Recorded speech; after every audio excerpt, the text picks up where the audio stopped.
Hirsch, and this is EdCast, a program created and produced by educators for everyone interested in education.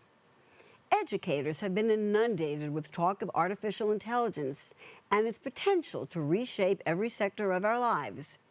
AI comes with many education promises, including personalized learning, greater access, and better outcomes for both students and teachers. But can these promises be kept? Amid all the headlines, there's little clarity or consensus about what AI can deliver in real classrooms. Today, EdCast takes a closer look at AI's role in schools by focusing on one model in particular, Coursemojo, an AI-powered teaching assistant with positive outcomes for English language arts instruction. We'll speak with its co-creator to examine what Coursemojo offers, what it delivers, and what it reveals about the future of technology in our classrooms. Coming up now on EdCast.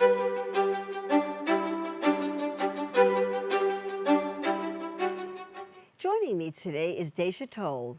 Dacia Toll is co-founder and co-CEO of Coursemojo, a curriculum-aligned, AI-powered teaching assistant. Dacia spent 21 years as a teacher, principal, and CEO of Achievement First, a network of 41 public schools that was recognized as one of the highest performing school systems in the country. Dacia also co-founded Relay Graduate School of Education and serves as vice chair of the board. Thank you so much for joining us today on EdCast. I mentioned in my opening that educators are just inundated with news about AI, and we are thinking of ways to effectively use it in the classroom. And one of the things we're going to be doing is looking at models that are out there, and your model, Coursemojo, came to my attention, and I thought it was something we should talk about. But I want to start a little bit with some of your backstory, because it's an interesting journey. Tell us a little about how you came to where you are now. Well, it's, as you said, I started as a middle school teacher.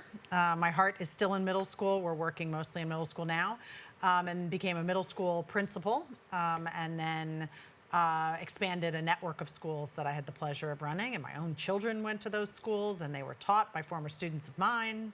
So it's a wonderful 22-year chapter. And then how did you get into technology?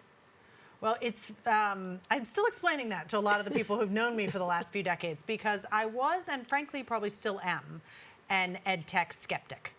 I think a lot of technology over the years has sort of made big promises and mostly under-delivered. And it sort of follows a model of disconnected from the core curriculum, from what they're supplementals. Often supplementals that kids engage in a silent, solo way that promises good outcomes. They're not always there. Even when they're there, they don't quite fit with our vision for the kind of quality human interaction and experience that we want. And so we set out to do something different that started with what we wanted, our vision for teaching and learning, and went from there. Let's go take a little step back to what are some of the challenges that you see us facing right now in education? Well, there are several. I think if you're focused on students, as we know, unfortunately, from the academic data, the NAEP results were focused in particular at reading and writing. They're at a 30-year low. So appropriately, everyone was concerned about the impacts of the pandemic. But if you look at the data, it started long before that. And so we're concerned about academic preparedness for students. And then I think it's more than just learning loss. There's like engagement losses. So what does that mean, engagement loss? Well, I think most teachers will tell you they feel it on a daily basis that, you know, thankfully now we're getting the cell phone use in classes under control. But it felt like you were always fighting for students' attention, and they were distracted by a lot. And that could also be a lingering effect of the pandemic and the way that they had to learn during the pandemic. So I think that's a real issue. And then, you know, we both have a shared love of teachers and teaching. And I'm worried about the amount of stress that teachers are under. They are, again, we're focused on middle school. In a typical middle school classroom before COVID, there was a 5 grade level span between the most struggling readers and the most advanced readers. Now there's a 7 grade level span. As we know, especially here in New York City, the variety of multilingual learners has exploded. And so teachers, the differentiation challenge we've always had is so much greater than it has been. And so I think they're under a lot of stress. And how do we make this a profession, a great profession that more people want to come to and stay in? Do you think middle school has its own particular problems? Yeah, there was that famous report from a long time ago called The Turning Point. But I do think there's been appropriate attention in the early grades, in particular on the science of reading, and some real reinvention at the high school level. And I think the middle schools have felt that muddle in the middle. Okay, muddle in the middle. So let's go to what you are presenting as one way of addressing this, and that is your AI-powered teaching assistant, Coursemojo. Tell us a little bit about what Coursemojo is and why you developed it. Yeah, so we think of Coursemojo, or Mojo, as the teaching assistant is known. I think the first thing, to go back to what we were hitting on earlier, it's not meant to be something extra. It's meant to take the vision that many teachers and their school leaders have for great instruction, starting, and here in New York City, it's been embodied in New York City Reads, with high quality instructional materials. So we know that's foundational. So instead of doing something that takes students away from that, we actually want to embed the AI supports for students and teachers in those quality materials. So we start with the curriculum, we start with that vision for small group learning, partner work, full class rigorous discussions, authentic writing, and then how do we make that come alive? So students often say it best. A student said to me, it's like the handout is talking to me. So it's the same knowledge-rich, complex text we're trying to read. It's the same writing, close reading questions and writing assignments. But now, instead of it being static, it's dynamic and interactive. And so Mojo is big into affirmation. We'll find what the student does understand, say, good job noticing this. Now, what about this? And so for every question, you get multiple rounds of feedback, pushing your thinking in a Socratic way. Now, one of the things we worry about when we put students, children, anyone behind a screen is that they're not engaging with other people around them. And Yes. from reading your literature, I see that's a problem that you're trying to address. Tell us about how you address that. Yeah, so this is something I care a lot about. I have 2 teenage boys at home, and I feel like I'm in a constant war with them about screen time too. So when students are having that dynamic with Mojo, they're actually working with each other and Mojo. It's like Mojo's another member of their small group. And so they are talking and typing. One of the greatest compliments I got from somebody who observed one of our classes is they've never seen so much talking in front of a computer screen because of the way that we're prompting that student-to-student discourse. Then the other part of it that we haven't touched on yet is we're supporting teachers as well. And so while students are working, teachers have a live dashboard that shows them every student's level of understanding for every question and enables teachers to really have that connection with students who most need their support and what they need their support on. Then the teacher hits a button and Mojo tells them the 2 most common misconceptions in their class right now. So that, and then suggested discussion questions, so that the teacher can then facilitate this rich and more inclusive class discussion because the diversity of learners have all been engaged and prepared. Let's contextualize this by looking at Coursemojo in action, okay? Oh, great. We have 2 very brief excerpts that show a little bit about how Coursemojo works in addressing student learning in reading and in writing. So let's take a look, and then we can talk about what we're looking at there and have some context. Mojo checks for understanding. Here's a text from a 6th grade unit on the power of the mind. It's an opinion piece written by Oliver Sacks in 2010 called "This Year Change Your Mind." Mojo is zooming in on an excerpt and checking for understanding. What do the 2 people in the excerpt have in common? The student, Joaquin, writes, they're both blind, which is accurate. Mojo also asks follow-up questions. In this case, Mojo asks how Joaquin knows and asks him to highlight, and Joaquin highlights the evidence. Mojo uses graphic organizers. Here, Mojo turns the graphic organizer for comparing Ved and Ben, the 2 people in the excerpt. In what way is Ved different? Joaquin fills out the top of the organizer. Mojo moves to Ben. What's different about Ben? This time, Joaquin doesn't know. Fortunately, Mojo helps unstick students. Here, he points Joaquin back to the text and challenges him to highlight Ben's strategy. Joaquin highlights that part. Mojo gives guidance and support on writing. In this case, they're starting to draft ideas for a claim based on the question, Why does Sachs title his article, "This Year Change Your Mind"? Then, after they have a class discussion about the topic, they'll complete their claim, evidence, reasoning, writing task. Joaquin writes, "If you are blind, you can still do things. You can still change your mind." That's a great start, says Mojo.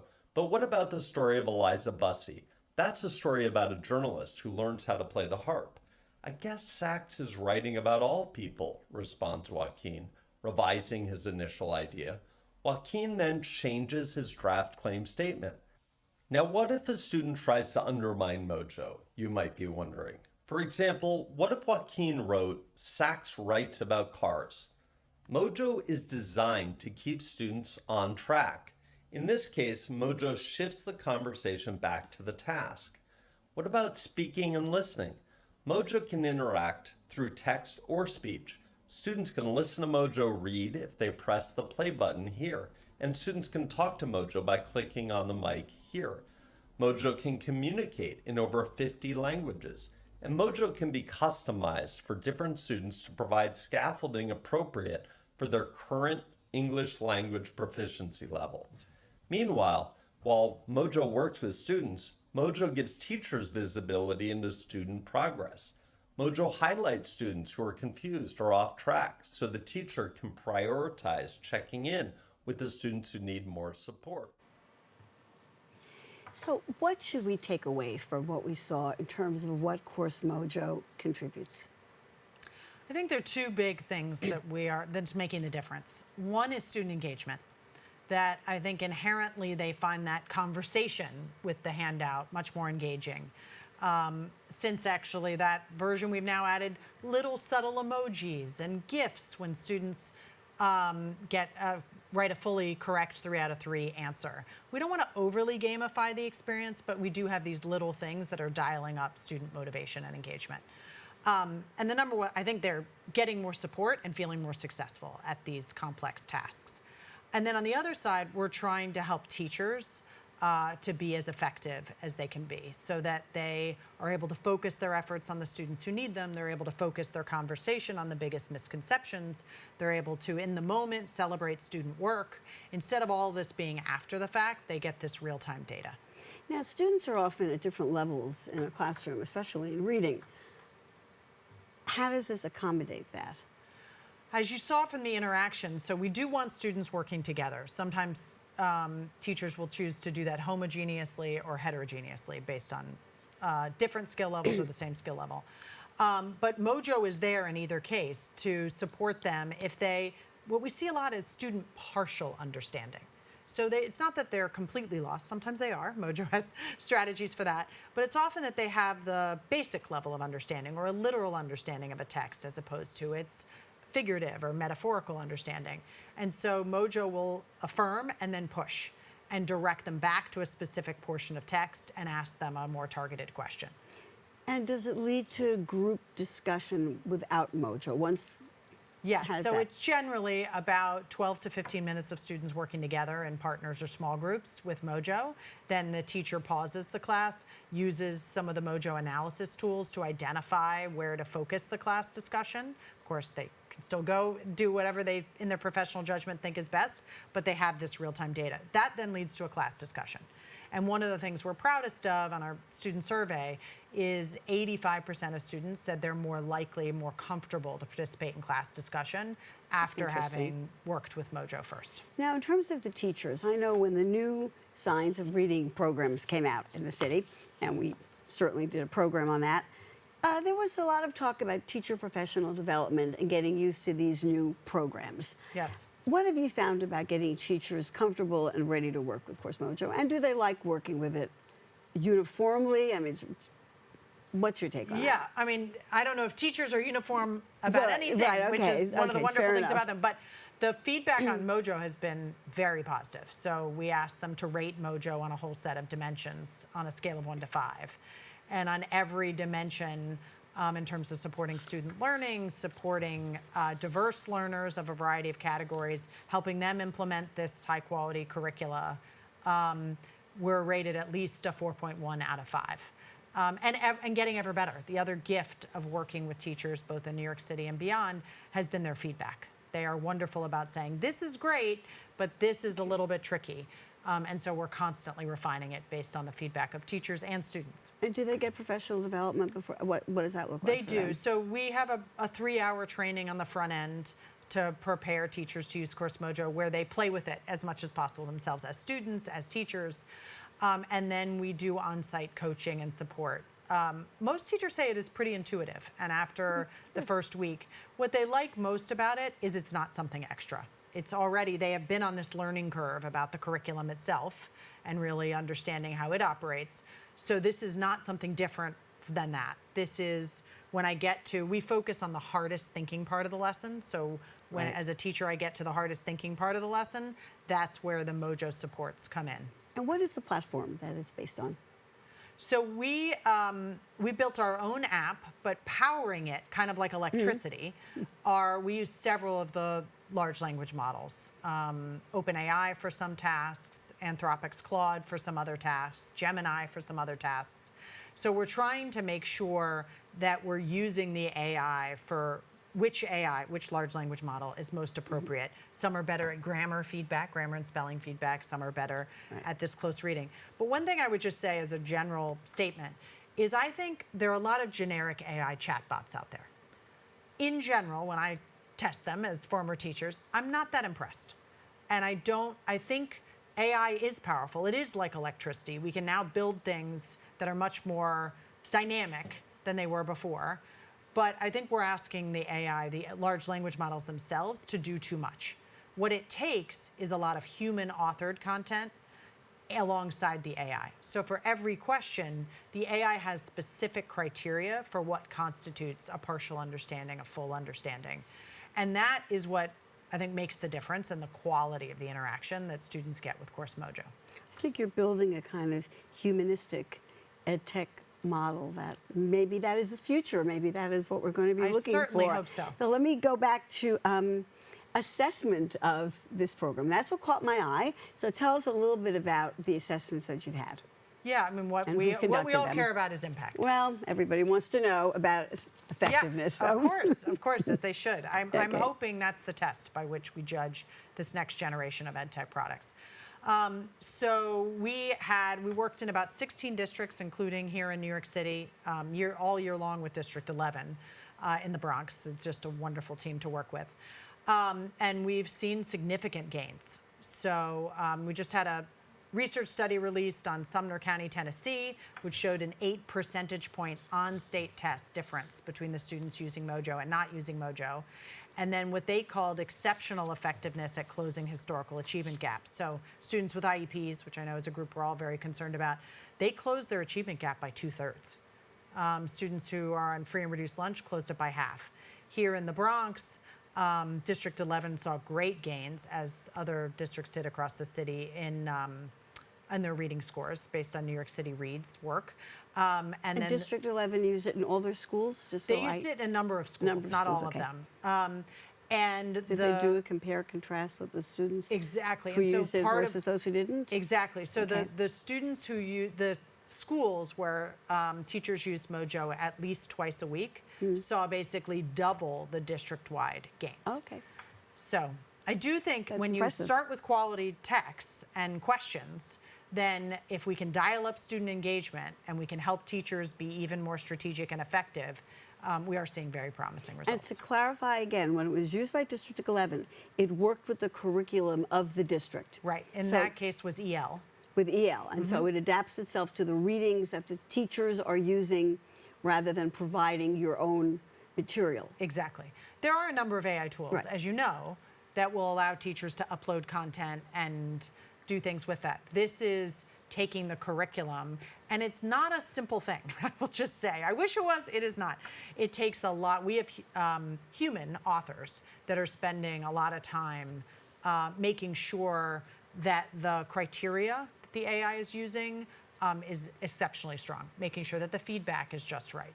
So in the time that we have left, I want to raise again some of the concerns. There's so much out there now about AI, and we're pinning an awful lot of our hopes on ed tech. And I know you even said candidly at the beginning that ed tech in some ways has been disappointing. So what should we, as we're moving forward and we're going to see so many different approaches, what should we be looking for and what are the dangers and what should we look for to make things more positive? Yeah, I think what I've learned from a lot of the wonderful teachers and leaders we work with, I've started with, which is what's your vision for the kind of experience you want students to have in a classroom, for what's great teaching and learning? And then use AI to power that vision, as opposed to saying, what's our AI vision or our AI strategy? I think that's starting the conversation in the wrong place. Second, I am in an age of AI, I think students need social skills and the ability to collaborate effectively with one another and teamwork and leadership more than they have even. And it's always been important. And so how do we make sure, both in the design of tools and in how they're implemented, that we're not crowding out that social development and language skills and discourse? And third, I would just encourage teachers, leaders to lean in this moment. Like, the best products will be co-developed. They won't be done for teachers and students, they will be done with teachers and students. Now, I mean, kids already have a lot of screen time. Do you think putting AI in class, I guess I know your answer, but is there already too much screen time? I mean, a lot of countries do not advocate giving their kids laptops and Chromebooks when they enter the lower grades, as this country seems to pride itself on. There are countries all around the world that pride themselves on just the opposite.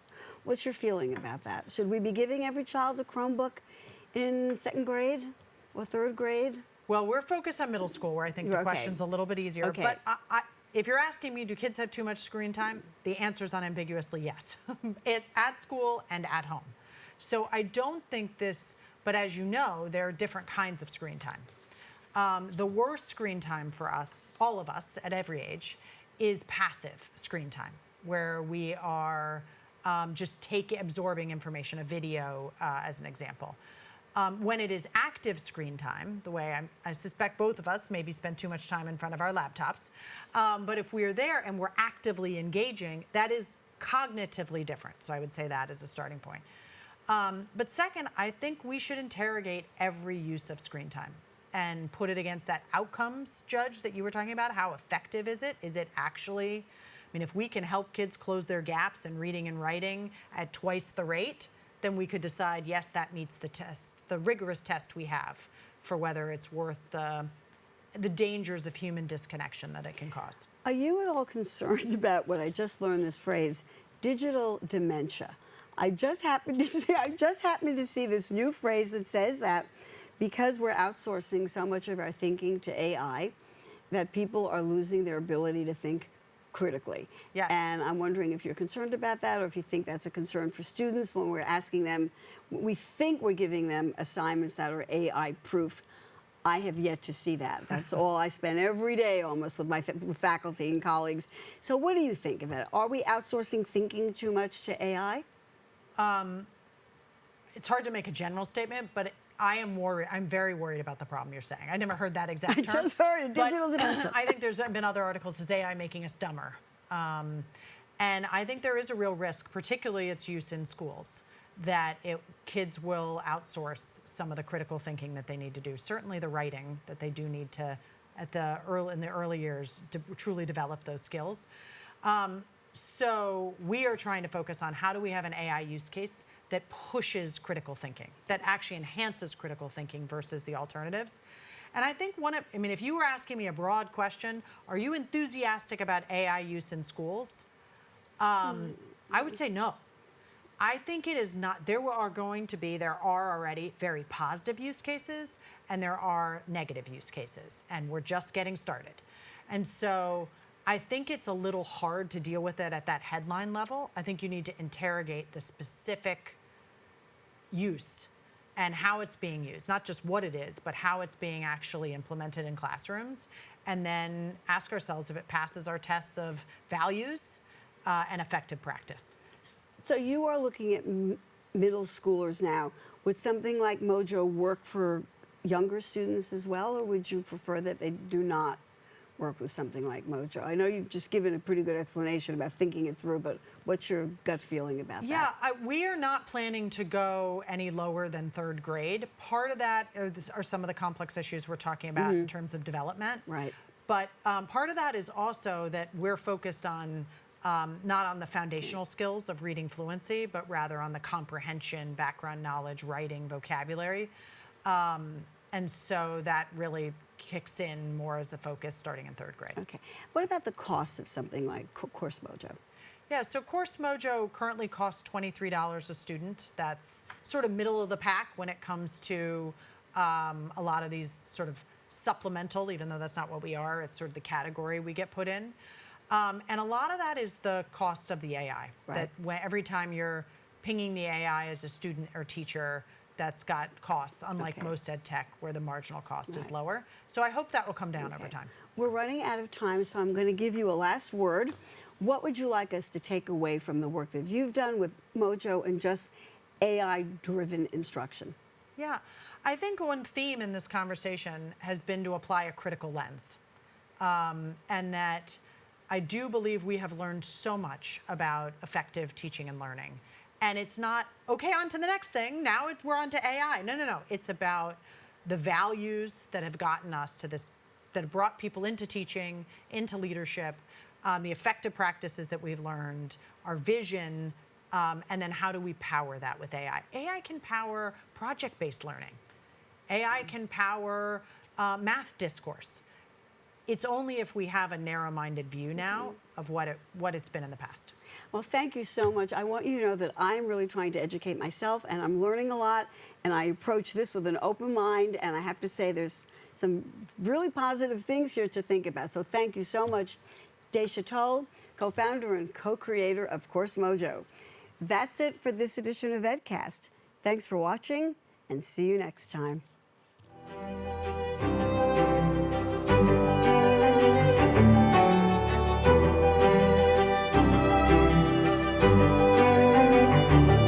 We'd like to hear from you. Please send your thoughts and comments to CUNYEdcast@gmail.com.